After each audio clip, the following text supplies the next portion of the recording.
សិនអេសាមកបានមកពីព្រះបន្ទូលសន្យារបស់ព្រះអានលើមកព្រះ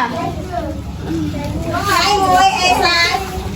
ទៅមកពីវាហើយបងតែស្អតែយ៉ាកបផងថា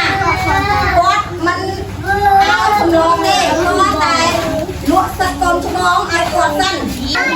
ដូចជាកូនកងហៅនេះមកមកធ្វើហូបទុកចូលចិត្តដាក់រេបនពីកាជា